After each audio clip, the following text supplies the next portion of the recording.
Hi there, and welcome to Flourish Writers.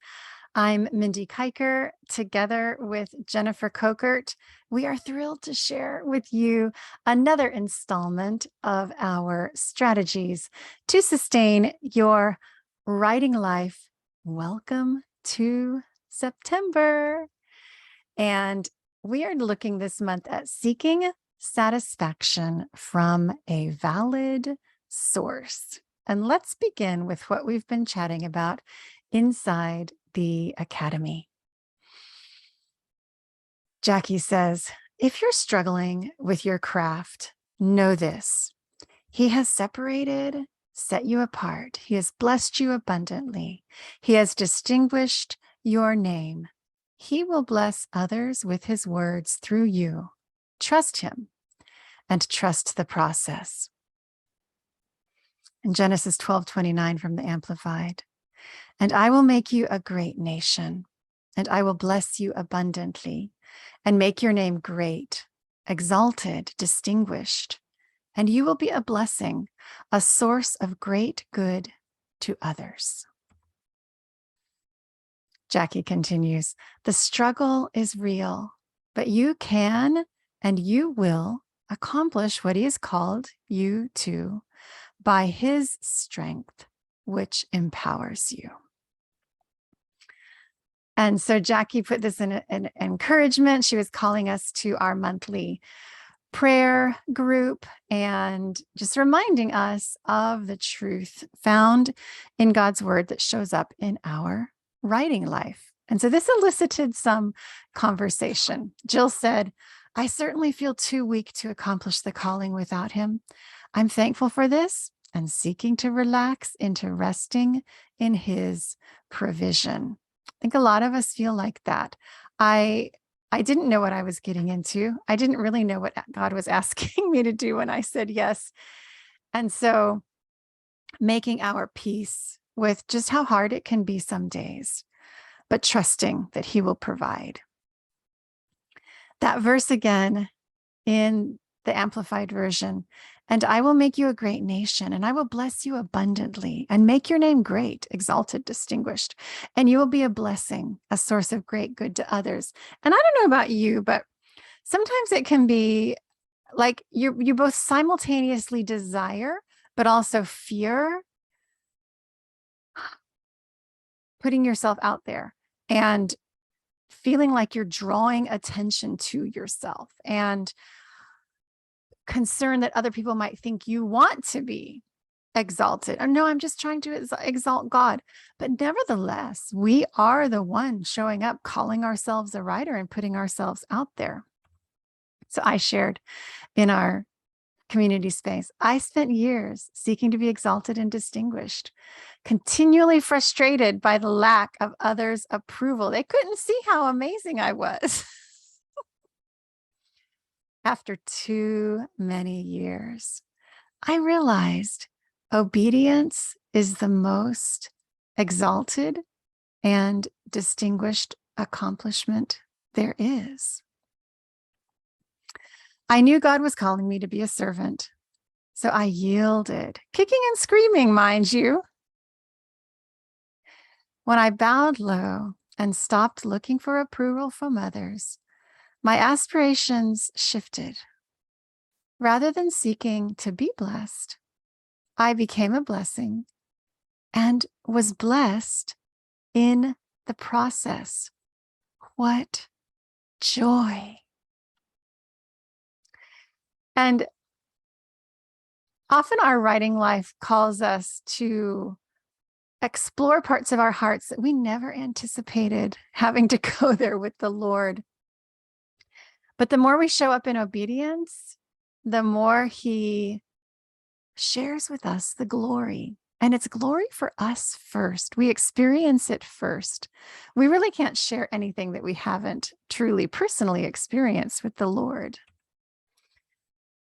And then another fellow Flourish writer says, thank you so much for your candor on this topic. This year, I find myself in exactly such a place, simply learning to be obedient to God's calling and to stop striving for approval and comparing myself with other, better writers. So this is what we're looking at this month. It is natural to want to grow in the craft of writing. We're learning, we're experimenting, we're reading other people, gaining inspiration. But it's so easy to fall into the trap to think that we're not measuring up. And what is going to satisfy you? So we're going to call out a few things and see what resonates. And really what satisfies us is what validates us. So these are some of those important heart questions. These are the things that trip us up and make us want to stop. So this is directly related to our success. What satisfies me? It can be things like the praise of others, comments on my blog, likes on social media, checking off my to-do list, meeting my word count. And these are all good things, right? These are all things that we aspire to do. We have our Writer's Life Planning Guide in the Academy. We work hard on setting goals and being intentional and showing up and, having a target that we're aiming at so that we know if we've got there or not. There's nothing wrong with any of these things. But if we are trying to squeeze our genuine deep heart satisfaction from them, that leads to anxiety, depression, feelings of competition, and eventually giving up. And that's what we do not want to see. We don't want to see anyone who feels called, I'll get the right word, called to share a message on their heart from God, writing from the pages of their life. We don't want you to give up. We don't want you to be just unintentionally. It just happens so subtly, seeking your satisfaction and your validation from a source that will never, ever feed you. Keeping count is helpful, but I love this verse in John 4:1-2. And in the Message version, Eugene Peterson gets it so well. Jesus realized that the Pharisees were keeping count of the baptisms he and John performed. They had posted the score that Jesus was ahead. And this is the really fascinating part, turning Jesus and John into rivals in the eyes of the people. So see what can happen when we forget that we're all part of the same team. We forget that we're all working for the kingdom. We can start to look at each other and just subtly in our heads, we keep score. Oh, look.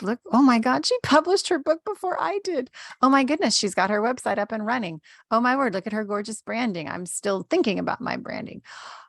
It turns us into rivals with our brother and sister writers. And so we just want to keep a guard on our heart that all the goal setting and the counting and everything, it's all good, but we don't want to let it turn into something that becomes toxic. So we come back to the question that's guiding us this month is what satisfies and validates me. God, show me my heart. Show me what's going on in there. Our good friend and editor, Tiffany Yates Martin, said, do you dismiss a writer's value because they may not reach millions of people or have widespread name recognition? Do you dismiss yourself because you might not? It doesn't feel like enough to have your critique partners and writing group and family and friends read and love your stories. Oh, who am I really writing for? Who do I want to see this? And here's the reality check. Even moderate, commercial, critical, and financial success as an author is achieved by only a small fraction of those attempting to make a career out of writing. Okay, we're not all going to be big names. In fact, few of us are going to be big names. And then comes to these very important questions. Do you define success by a specific metric? What does success mean to you? What is the metric that you have in your head? Sometimes we have an unspoken metric. Those are the most diabolical kind because we don't even realize that we're waiting to measure up. Tiffany continues, would your writing feel worthwhile to you even if you knew you would never achieve those things? So why are you writing? For whom are you writing? These are very important questions. And sometimes when we have not fully examined what's, truly going on in our heart, we can show up each day or stop showing up each day, as the case may be, just feeling completely useless and fruitless because we are not counting like genuine, real metrics of success that are even within our reach, that are possible. Psalm 90, verse 14 in the New Living Translation says, "Satisfy us each morning with your unfailing love, so we may sing for joy to the end of our lives." And so our prayer to the Lord is that first and top is He is satisfying us with His love. And that requires to keep coming back and staying connected to the source, to the only valid source that can truly satisfy us, that can truly validate us. Alan Arnold puts it this way: you don't need to prove yourself to others. Chasing external success or validation will ultimately leave you empty. The world's applause comes and goes, but it is never enough to satisfy the soul. Never. Yeah, absolutely. And so we love the praise. The praise is wonderful. It's like a sweet little icing on the cake, but it is not the main thing. So what truly satisfies me, really first, is obedience, to be honest. Like, it's not very sexy, but it's the foundation. Leaving the 99 for the one. One is not a lot. You can get caught chasing numbers, trying to build a platform. But when you focus on the one and those connections, those simple heart-to-heart connections that you make, and the testimonies, it's so thrilling. It's a principle of how Jesus, ran His ministry. Keeping first things first. Keeping that connection with the Lord. That, why am I doing this? Why did I show up? I often think of that verse. You started off worshiping the Creator, and then you turn to worshiping the created, the creation. And, God calls us to the writing life. We obey, we say yes. And then we start to see, we start to strive, and we forget that it is He who called us, and it is He who is going to guide us. I love to think of Matthew chapter 13, verse 17, where God speaks from heaven when Jesus goes to John the Baptist, his very first step of, stepping out into the public eye, is, I'm going to go get baptized. And God speaks from heaven, "This is my son." And I like to hear God's voice saying, "This is my daughter, Mindy. I am well pleased with you." And you know what I often draw my attention to in that little scene there in the first few chapters of Matthew is Jesus hasn't done anything yet. Jesus hasn't done much at all. He's just arriving. He's saying, "Here I am." And God is already well pleased. We are not striving to earn our acceptance. We're not striving to earn value, to earn a place in the kingdom. We already have it. We already have it by nature of being His child. Our good friend Asherita Choo recently sent this out in her newsletter. I thought it was such a great testimony.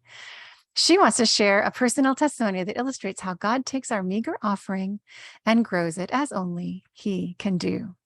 In the summer of 2020, after 2 months of live prayer calls, I sensed God's Spirit leading me to start a prayer podcast. I didn't know what I was doing, and there was a lot of self-doubt and insecurity. "Really, Asherita, you look so confident." No, Asherita's telling you there was a lot of self-doubt and insecurity. But I started small. Yes, ma'am. I started small. A 12-week trial run. And honestly, I didn't know if the podcast would continue past that or just end as a summer experiment. It was a lot of work, a steep learning curve, and a huge time commitment. But at the end of the summer, I took a peek at the analytics and saw that this little prayer podcast was reaching people in over 100 countries around the world. Wow. God was doing so much more than I'd known to hope for. So I took the next step. I asked our community if they would rally together to support this work. And again, God's Spirit moved in incredible ways. But see, Asheritah is using feedback she's getting from her community, right? There's nothing wrong with looking at the numbers. She looks at the analytics. That gives us information. That gives us valuable data. But she is seeking her guidance, her direction, and her approval first from the Lord. That's what led her to start the podcast in the first place. She's not doing it to try to please people or to try to get her value as a person affirmed by doing something big and spectacular. She started small. She accepted the learning curve. She jumped in and figured it out. So I just ask you to mull over this question this month. What satisfies me? Get real honest with the Lord, and there's no shame. There's no condemnation for those who are in Christ Jesus. There's no judgment. It's just to say, oh God, I don't want this to trip me up. I don't want this to steal the joy of my writing life. May you find insights and answers and just a sweet, sweet communion place with the Lord as you ponder this with him. And our prayer over you this year, he who began a good work in you will bring it to completion. Of that, we are sure. Here's to flourishing in your writing life, one story at a time. Bye for now.